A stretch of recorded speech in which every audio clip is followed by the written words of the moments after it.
Hi people, what's up everybody? Welcome to my channel. If you're new here, I am Marion and welcome to my channel.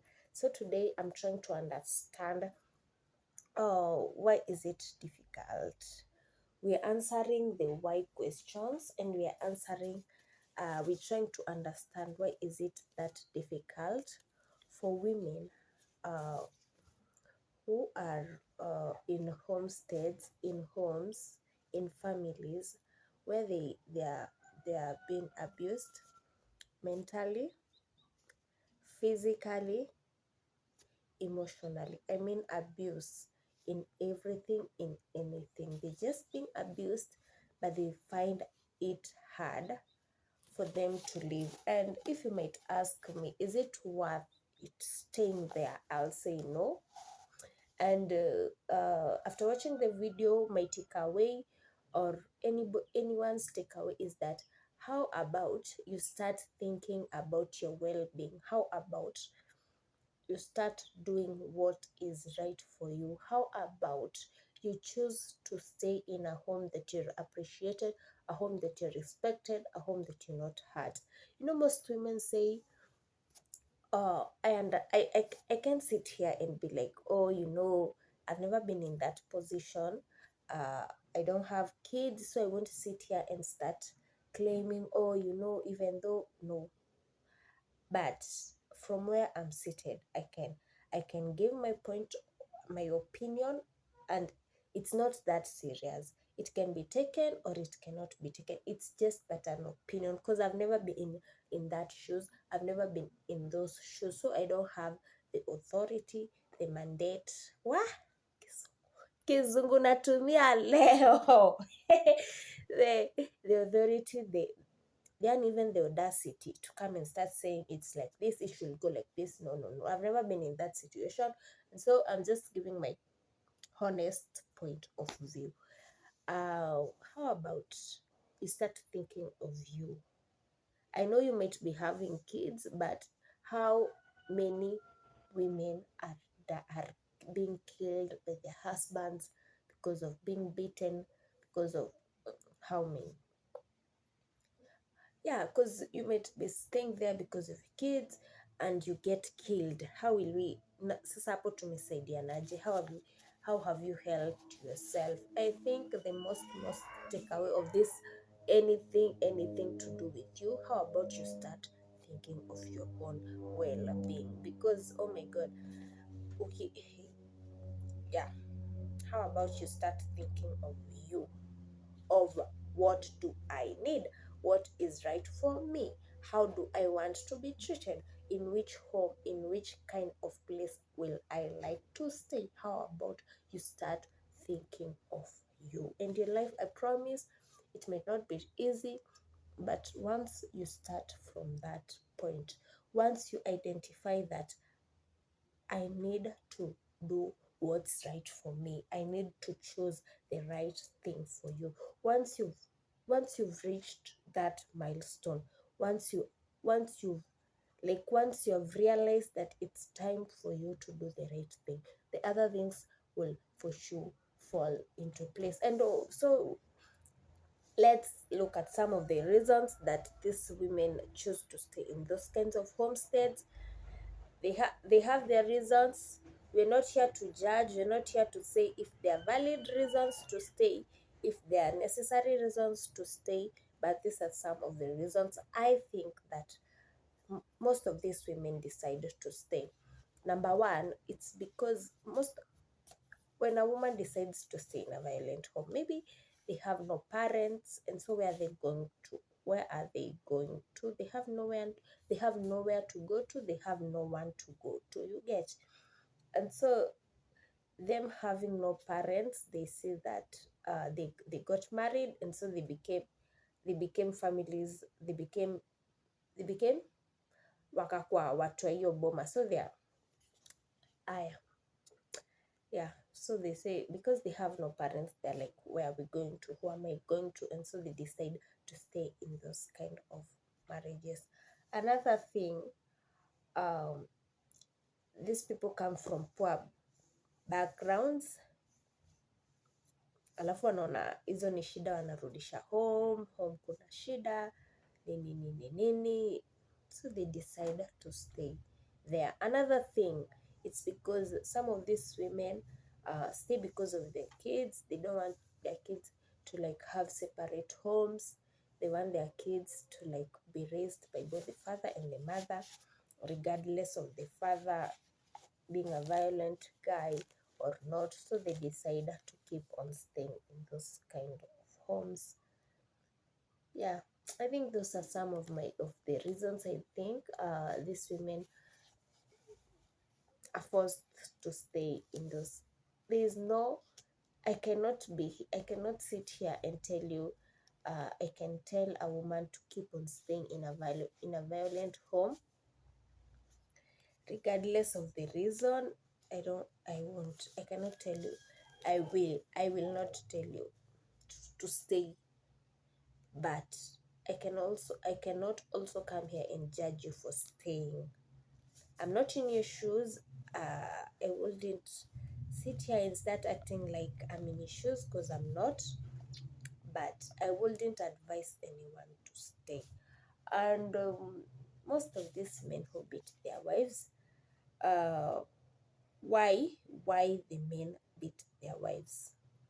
You know, me don't believe in this thing ati, men kuna ati some tribes men wako na hasira. What do you mean? I me I don't believe in such things. I don't believe in such things. First, when you come and tell me you beat me, and then you come and tell me, oh, I was raised in this family. You can't tell. Hey, you cannot tell me, or you start telling me at oh, niko na hasira. What do you me? I won't listen to that. What do you mean? Me, I don't believe in such things. Ati kuna tribes wako na hasira, so ukiwakosea they can beat you. Me, eh? Because what do you mean? Me, I don't believe in such things. Walai mi kusema tu ile ukweli kabisa kabisa, me, I don't believe in such things. Because me, I see it as this, kila mtu ako na hasira. Kila mtu anaweza kasirika. Hakuna ati you come and start saying, oh, mimi hasira yangu, hapana, hakunanga kitu kaa hiyo. Watu wanakuanga tu wamejiekea, and because they made people believe that they can now, they can cling on that issue, they can cling on that ati trying to convince people ati wako. What do you mean? Kila mtu ako na hasira, and how they control, kila mtu anaweza control hasira zake. Hakuna ati you start saying ati unajua hasira ya ule ni mingi kuliko ile. Hasira ni hasira.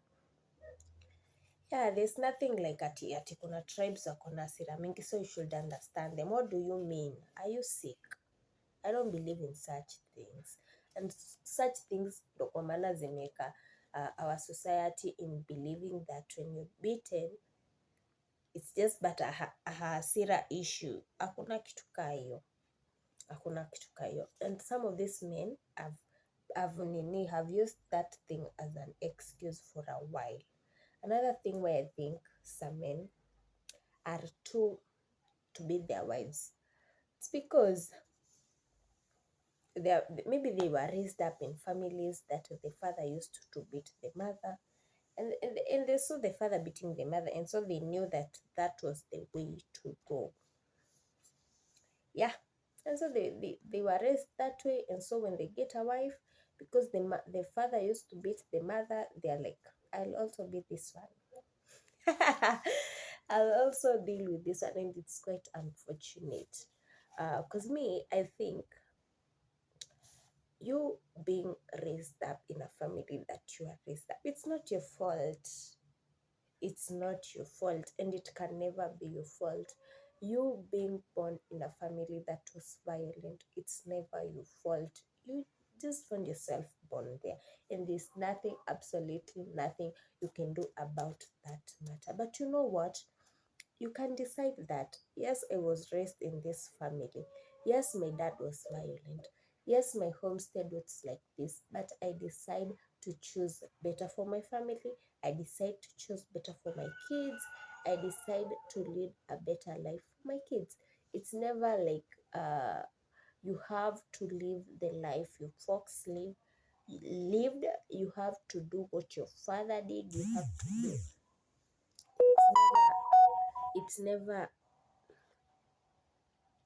it's never I came from this home so I will do this. You can decide to do better. It's never like umefungiliwa mahali and you have to like do what your folks did. You have to lead how your folks led. It's never that. Yeah, and so I'll never ever find a valid reason for men trying to hit their wives. I'll never hii jina imenipotea. I'll never like understand. I will never validate a man beating the wife. I will never. Hata kama umekosewa aje. And that's why I admire wazungu men, even though they have the faults and everything, but it's really in a rare case you find a mzungu beating their wife. They like treat their wives with hey, you see there in the white countries and all that. I saw another like movie, and the husband, and he was pretending like he hit the wife, and the other friend of the wife was like, hey, should I help you pack? Should I help you pack? And everything. They wanted to leave, but it was not at he. It was a slap. Yes, it was a slap, but it was an abuse. But here in Africa, and hey, mtu hadi karibu anakuua, mtu hadi karibu anakukanyaga, and you still decide to go. But those women, they are white countries, they take beating so serious that hey, yeah, I'll never validate a man beating a wife. I find those men miserable.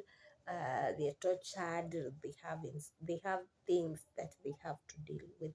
If you find yourself beating your wife, you're not okay.